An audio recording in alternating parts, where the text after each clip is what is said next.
दोस्तों, आज हम लोग देश का 75वां स्वाधीनता दिवस मना रहे हैं। आज ही के दिन 1947 में 15 अगस्त के मध्य रात्रि में देश के प्रथम प्रधानमंत्री पंडित जवाहरलाल नेहरू जी ने देश के स्वाधीन होने का, देश की आज़ादी का घोषणा किए।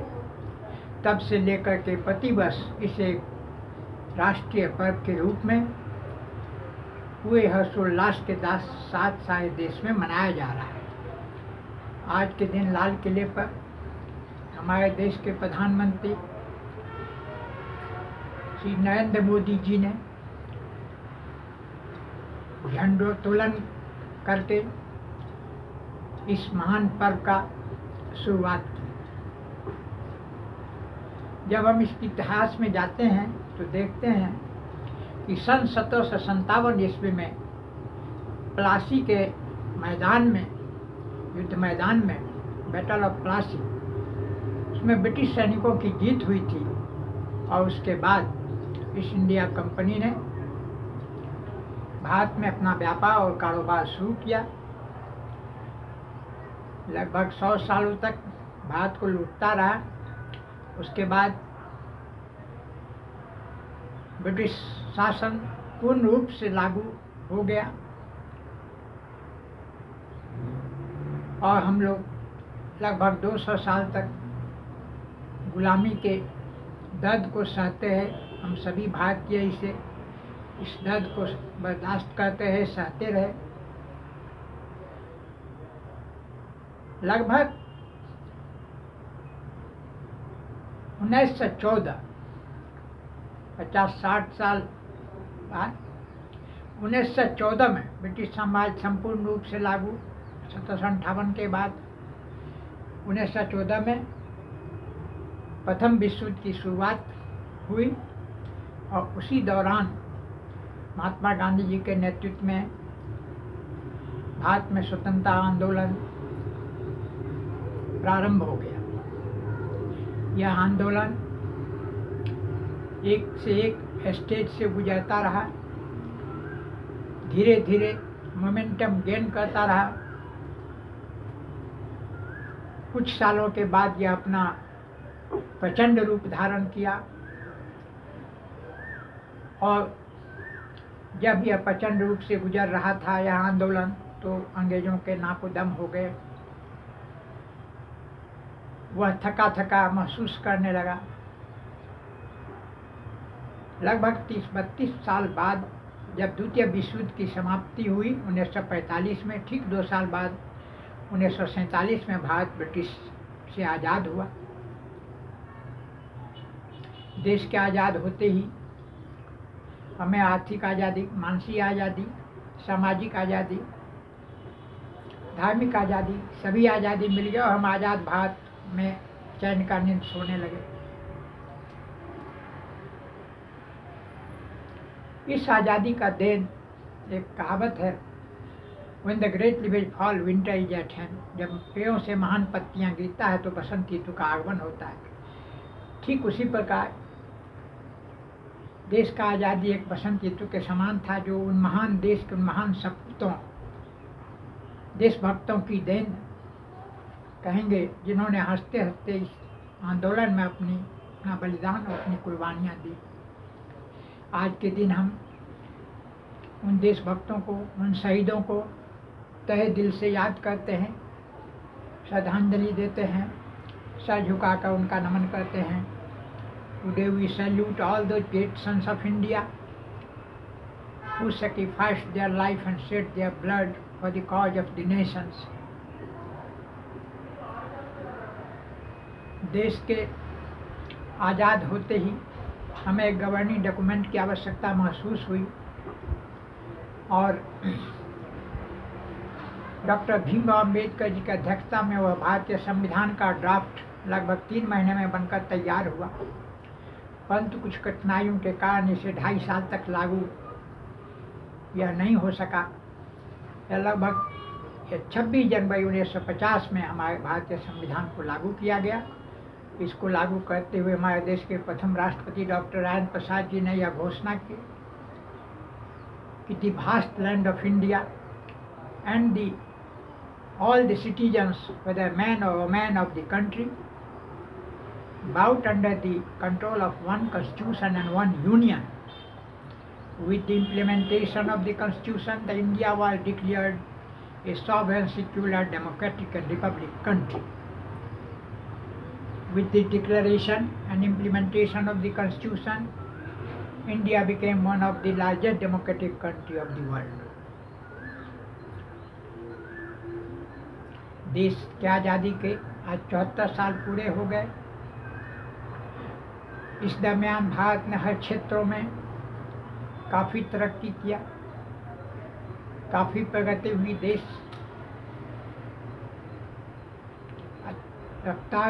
के प्रगति का रफ्तार चलता रहा, हर क्षेत्रों में प्रगति हुआ। देश का हर नागरिक, हर व्यक्ति इसमें अपना योगदान दिया। हमारे देश के बहनों बेटियों ने भी दिल खोलकर हिस्सा ली और अपनी भागीदारी निभाई। हर क्षेत्र में उन्होंने अपना पराक्रम, सोच, मेहनत और लगन दिखलाया और देश का नाम ऊंचा करने में कोई कसर नहीं छोड़ा।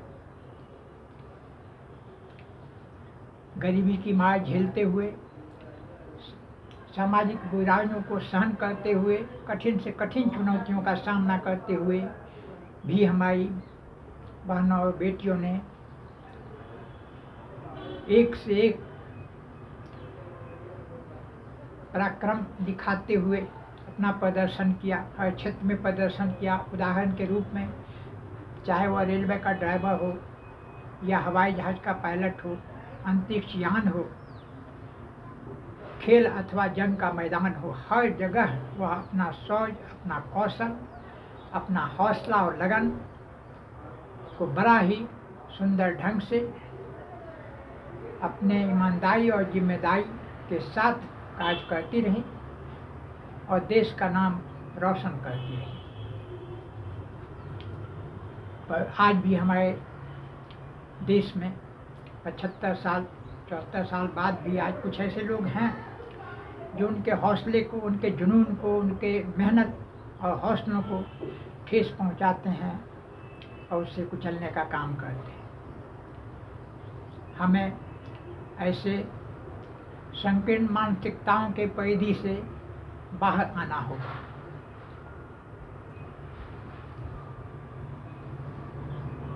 आज के दिन मैं रवि सिंध कॉन्सेप्ट के ऑब्जेक्टिव को भी रखना चाहता हूँ। बड़े शहरों से दूर छोटे छोटे गांव कस्बों में रहने वाले, संसाधनों का अभाव झेलने वाले, गरीब और निर्धन परंतु मेधावी और प्रतिभावान हमारे भाई बहनों और छात्र छात्राओं को अच्छे लेक्चर का लाभ पहुंचाने के उद्देश्य से मैं यह कार्य शुरू किया हूँ। 1 महीना पहले इसकी शुरुआत हुई है। मैं समझता हूँ कि इससे कुछ न कुछ उन्हें लाभ अवश्य मिलेगा। मुझे इस कार्यों में देशभक्ति और समाज सेवा दिखलाई पड़ता है और इसलिए मैंने अल्टीमेट गोल के रूप में इस कार्य को प्रारंभ किया। इससे पहले भी हमने बलियापुर इंस्टीट्यूट के माध्यम से, जहां मैं कार्यरत था, Baliyapur institute of technology Sindri Dhanbad, जहां के संस्थापक चेयरमैन प्रोफेसर A.R. अंसारी साहब का मैं बहुत आभार व्यक्त करता हूं, जिन्होंने मुझे मौका दिया, अवसर दिया, पठन पाठन का काम करने का अवसर मिला। वहाँ हमें छात्रों से जुड़ने का भी मौका मिला। वहाँ के बहुत से छात्र, पैंचा वाला हो, फूल वाला हो, फल वाला हो, दूध वाला हो, पेपर वाला हो, चिनिया बादाम वाला हो, सफाई कर्मी सभी के बच्चे वहाँ से ITI करने के बाद जॉब में आज हैं, विभिन्न जगहों पर जॉब में हैं। हमें इन बातों से काफ़ी खुशी मिलती है। मैं रवि सिंधु कंसेप्ट के माध्यम से उन सभी व्यूअर्स, सब्सक्राइबर्स को धन्यवाद देता हूँ, उन भाइयों बहनों को धन्यवाद देता हूँ जिन्होंने इसके महत्व को समझने का प्रयास किया।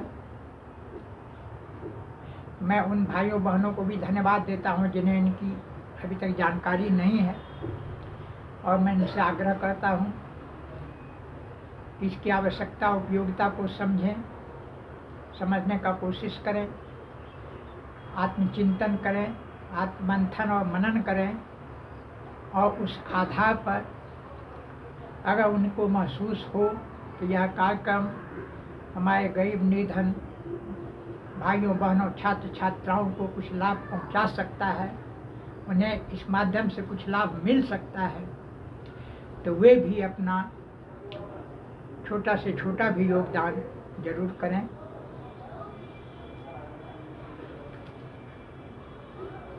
देशभक्ति क्या है, इस पर भी थोड़ी सी चर्चा हम करना चाहते हैं। हमारे मन की भावना जहाँ हम रहते हों, चाहे जिस हाल में भी रहते हों, हमारे इर्द गिर्द सराउंडिंग्स में बहुत ज़रूरतमंद, दबे कुचले, अभावग्रस्त, संकटग्रस्त हमारे भाई बहन होंगे जिन्हें हर संभव अपनी सहायता और राहत अपने सामर्थ्य के आधार पर, अपने शक्ति के आधार पर उन्हें राहत पहुंचाना हमारा भावना हमारा होना चाहिए। यही देशभक्ति है। हम अपनी सुरक्षा, अपने परिवार की सुरक्षा के साथ साथ थोड़ा बहुत चिंतन हमें उनके लिए भी करना चाहिए जिनका प्रतिभा अभाव और संकट के कारण दब कर रह जाता है। यह एक राष्ट्रीय क्षति है।